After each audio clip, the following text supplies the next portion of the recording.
I don't know what the city of Charleston has against Mondays, but Well, like I think Brittany told us that in Belfast, a lot of people are closing on Mondays and Tuesdays, like as part of the economic COVID recovery. And I would yeah, buy that, except Charleston has always hated Mondays. always, yeah, like, yeah, same. Brittany explained that to me, and I was like, yeah, that's fair. Like, you're short staffed, whatever, but like, it predates the COVID.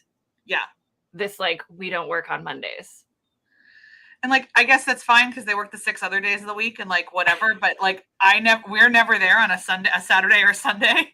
So entirely selfishly, we need some of these fine dining places to be open on a Monday. I need to eat on a Monday. That's all I'm saying. That's all I'm saying. But it looks like we may have found a treasure trove that means we're not tied to Panera on Monday nights. Sure. Nothing, no knocking Panera, but nice to have but we options. have to eat that on Tuesdays because it's all that delivers. And it's like McAllister's or Panera. Those are our options on Tuesdays. On Tuesdays, yeah, because we both have our physical activity on Tuesdays. Yeah. Bless. That's true. Now we have a Monday option. So Love exciting. And we get to see our favorite ever loving Adelaide. Let's sing that song every time I think about her. And we get to celebrate the fact that she just had a bangarang production of Little Women that she directed. So super excited. Very excited. I know.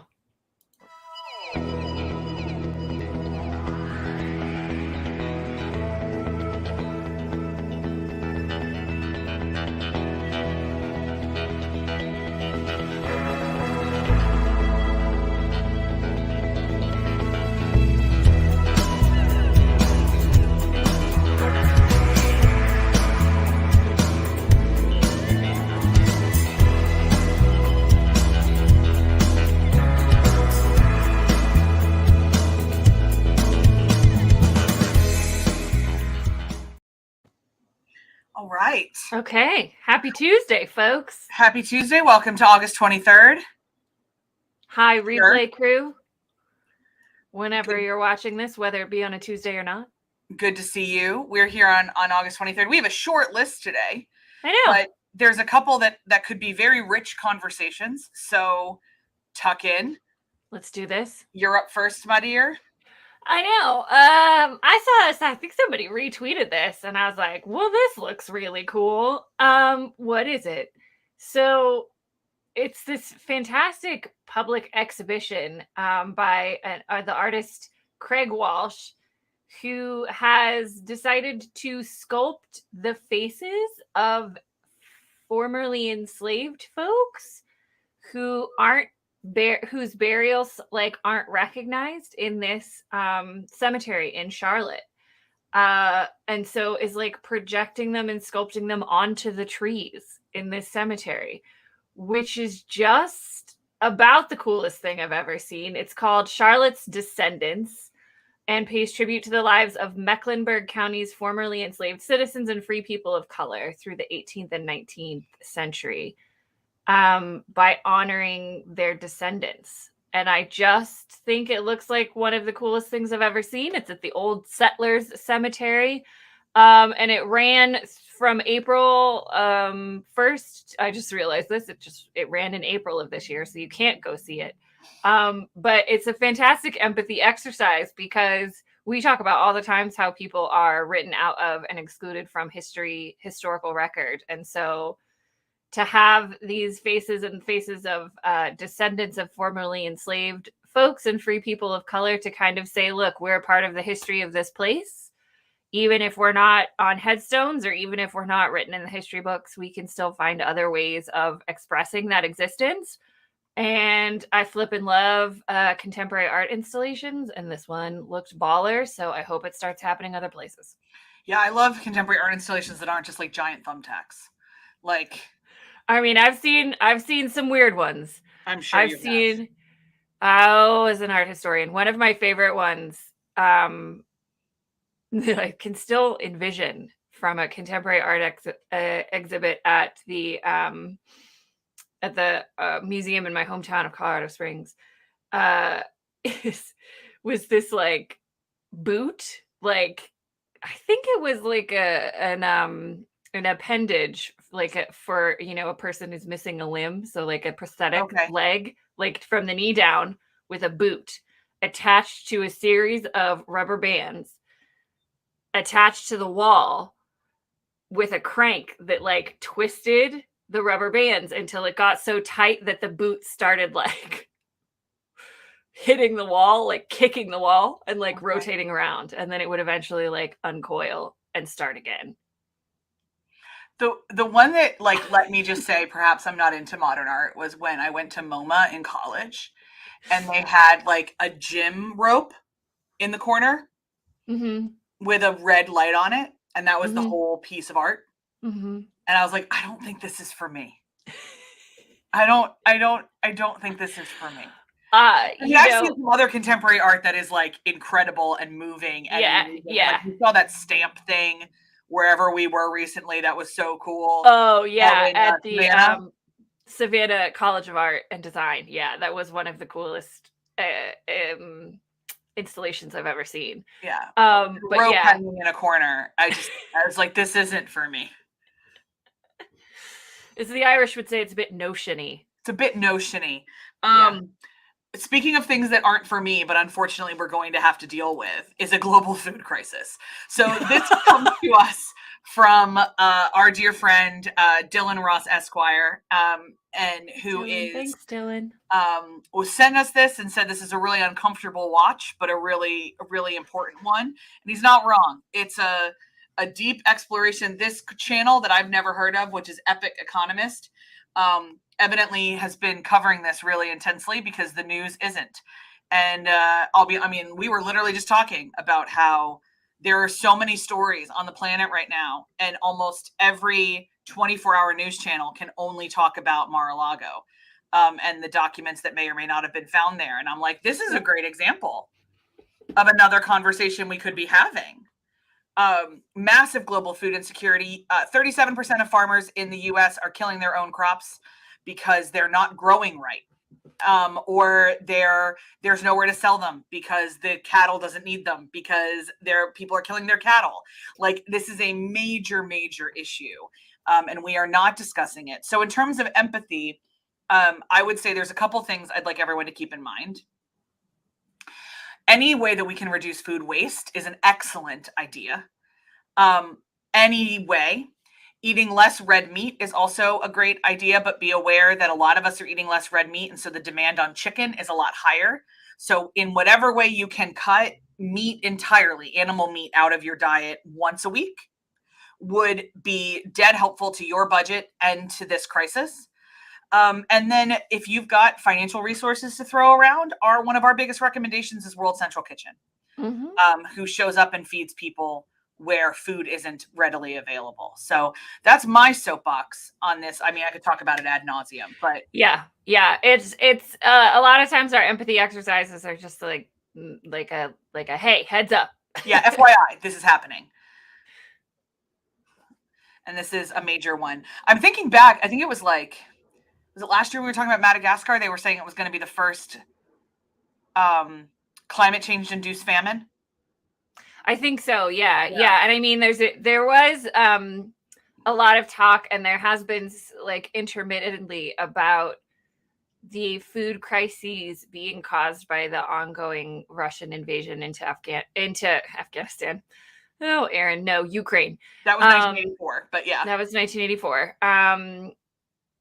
Thank you, Billy Joel. We didn't start the fire for that reference. Russians in Afghanistan. No, Russians in Ukraine.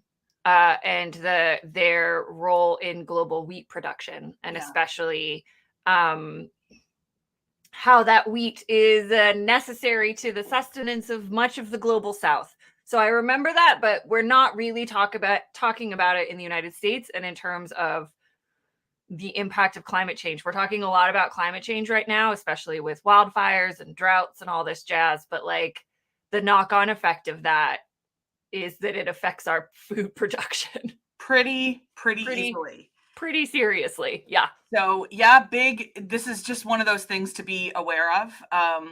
And you are not responsible for the global food shortage. So don't feel like I'm saying if you still eat red meat, you're a terrible person.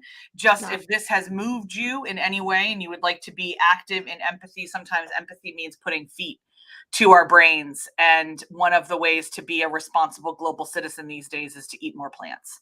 So we all could figure out a way to do that. I have no transition to this next one, which is, again, not an empathy exercise as much as it is a let's talk about this, which is this article I read in The Atlantic this week about this by Caitlin Tiffany, and I found it fascinating, about this move to cut anyone who makes you uncomfortable or you disagree with out of your life. Yes, and I pulled it up to read it before we got on, and I do not have a subscription to The Atlantic, and it was behind my paywall. So I did not read past the first 3 paragraphs, Okay. but I can still have a conversation if you would like to fill me in Yeah. about it. So I'll read like this here. The internet is wallpapered with advice, much of it delivered as cut and dried. Frankly worded listicles abound. For instance, 7 tips for eliminating toxic people from your life. On Instagram and Pinterest, the mantras are ruthless. There is no better self-care than cutting off people who are toxic for you. WMD defines toxic person as anyone whose behavior adds negativity or upset to your life. Lord. Which I don't love that definition. No, that's real broad. And so this is her. She says, I find this stuff tough to read because I've surely hurt everybody I love at least once, which I definitely agree with. Yeah. But this whole thing is a roommate that she talked to once poorly, cut her out and said that she's toxic. But he acted quickly to protect himself. This article says a person has no obligation to forgive anyone for anything he may have been assured by some tinny internet voice. Cut them off silently, for they know exactly what they did. There's a lot of people, especially on TikTok, that are making a lot of money on telling people to cut toxic people off. And so she asks, why is this? Maybe young people have been inspired by impermanence. Maybe our brains are pickled by wellness culture, or maybe we're just good old American capitalists encouraged by the cult of individualism to think of ourselves as compelling brands and the centers of the universe. I mean, there's 3. Yeah, yes, and is what I was going to say. Yeah, I mean, I think certainly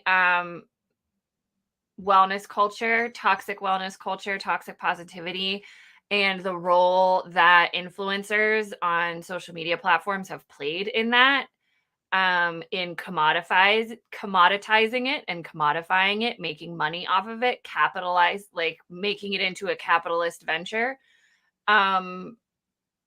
certainly plays a role in it. I think 100% this growing identity that we're seeing, especially in the younger generation, Gen Zers, of like brand awareness, yourself as brand awareness, yourself as a brand, and like recognizing that your social media is your brand. Yeah, and like for me, what I find many things concerning about that, because you and I have hard conversations all the time, sometimes in our friendship, in the past few years, but a lot of times just about life. And hard conversations are a part of life, and dealing with people you disagree with is called living. Yeah. And having relationships. And you and I love and have relationships with lots of people we don't agree with about things all the time. Yeah. People who have hurt us sometimes. We're still in relationships with them.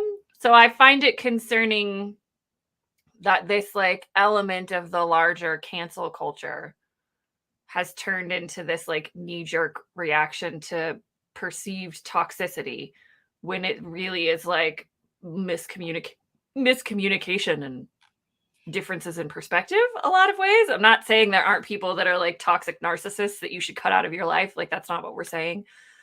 But in the same way that like if everybody gets an A, then everything's an A.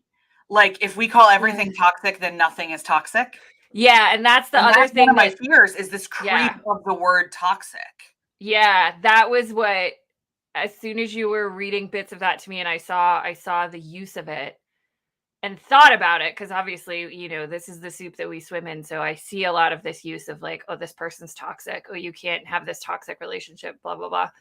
But like, yeah, for me, if we call everything, it's meaningless. If we call everything toxic, then there aren't things that are actually toxic, like masculinity, rape culture, like some of the really big societal and systemic things that we need to be talking about in a serious way.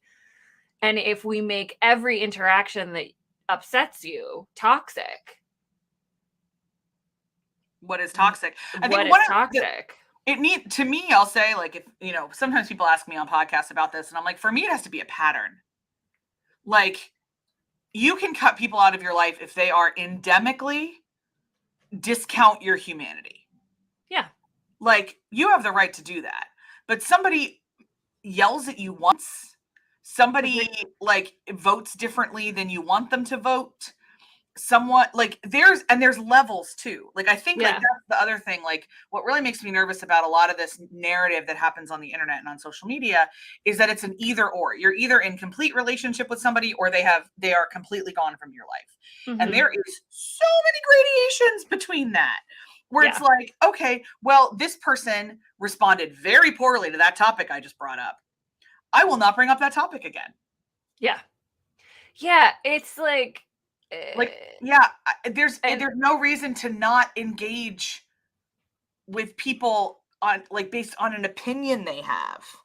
Yeah, but I think so much of this, as you were talking just now, I think so much of this is also a side effect of the siloed nature of social media and algorithms, where literally the algorithms are telling us that we have to stick with the people we agree with.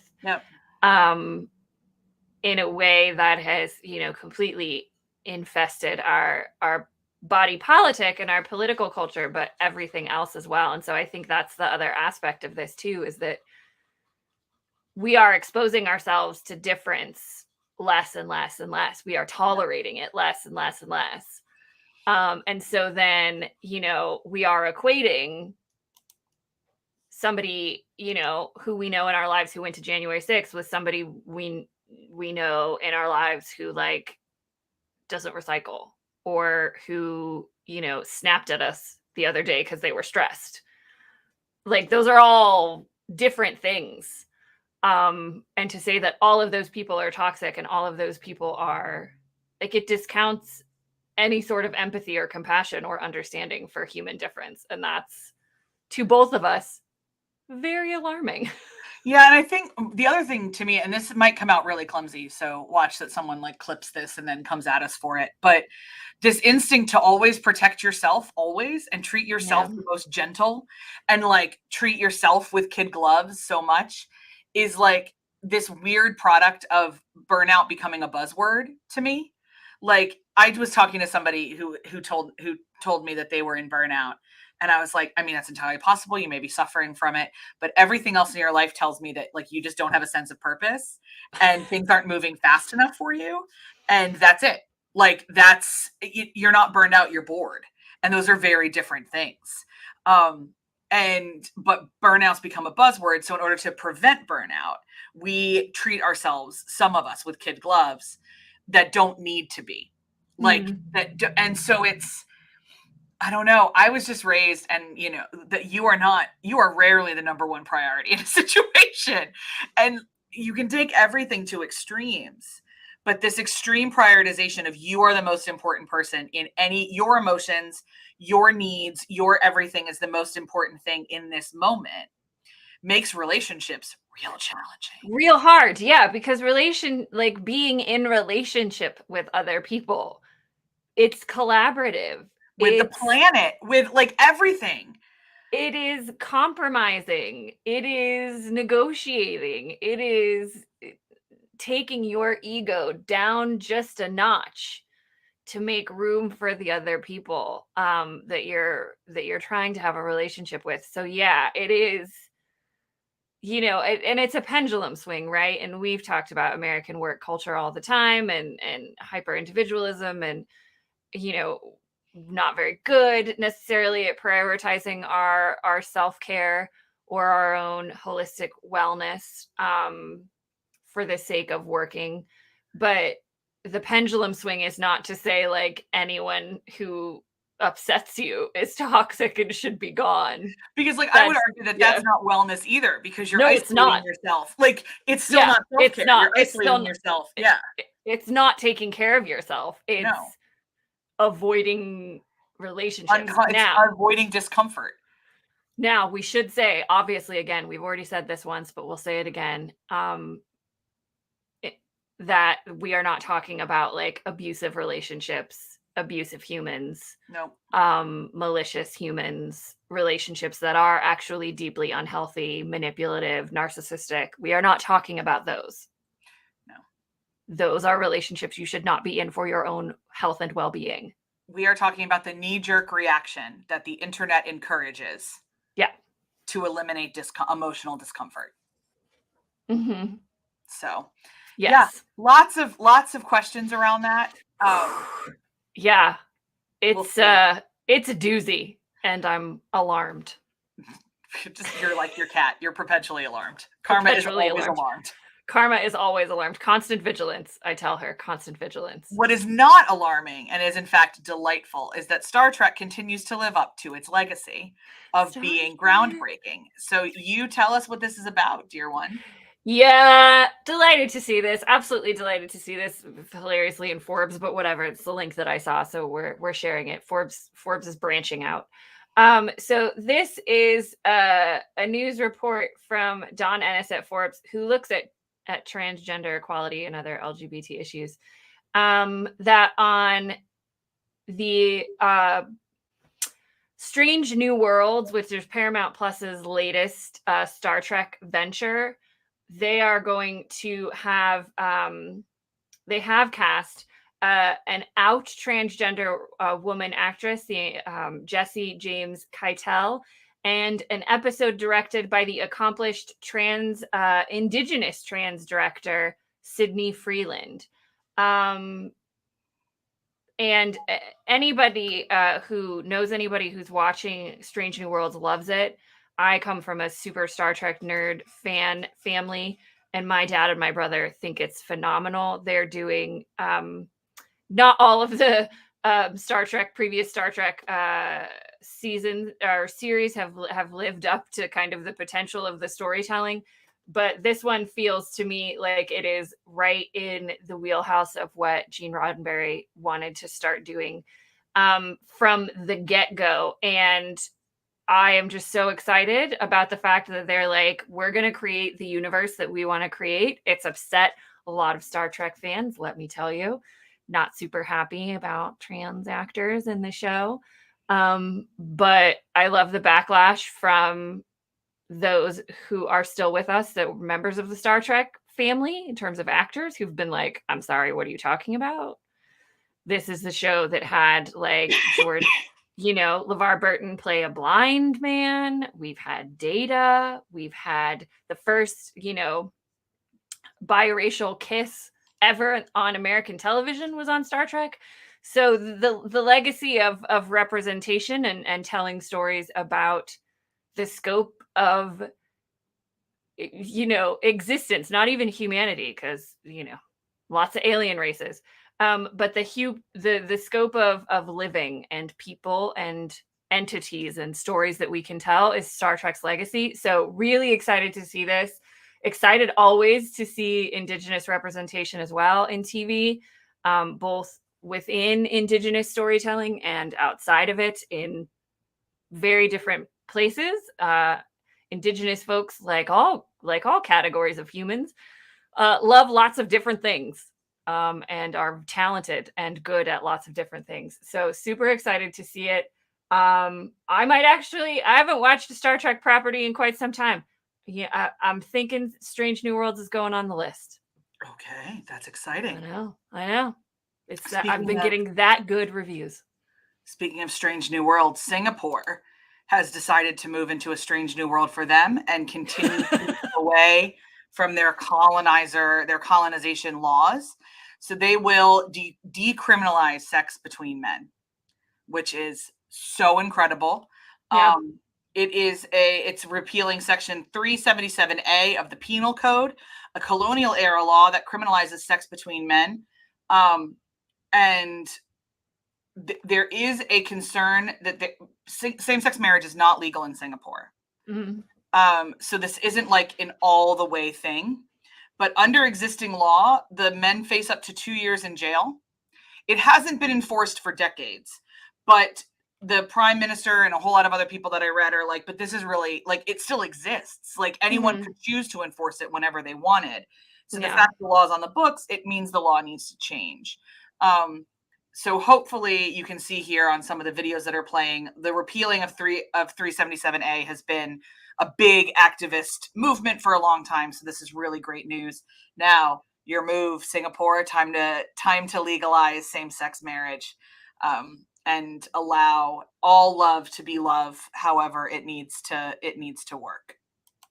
Yeah, that's a very important step, and we look forward to your next steps. Indeed. We haven't hit Singapore on Colonizers World Tour yet, but not yet. But we certainly will, and it'll be a fascinating place to talk about. That's it for us in this 23rd of August. We will see you next week from the Charleston branch office, the Home 2 Suites in North Charleston. Our beloved Home 2 Suites. And between now and then, of course, on Friday, you can find us on Clubhouse at 10 a.m. to talk about the next round of empathy exercises. If you are not part of our newsletter, you definitely want to be, because this, not only do we keep you up with some empathy exercises that may or may not make this podcast, but you find out about different sales we're running on our products, trainings we're running, where we're going to be in the country or the world, should you want to catch up with us and grab a drink. Or a beverage or a meal of some fashion. So links below to make sure to be on our weekly digest. And other than that, our deep hope for you, as always, is that you are safe, seen, known, and loved. And we will talk to you next time. Have a good day, everybody.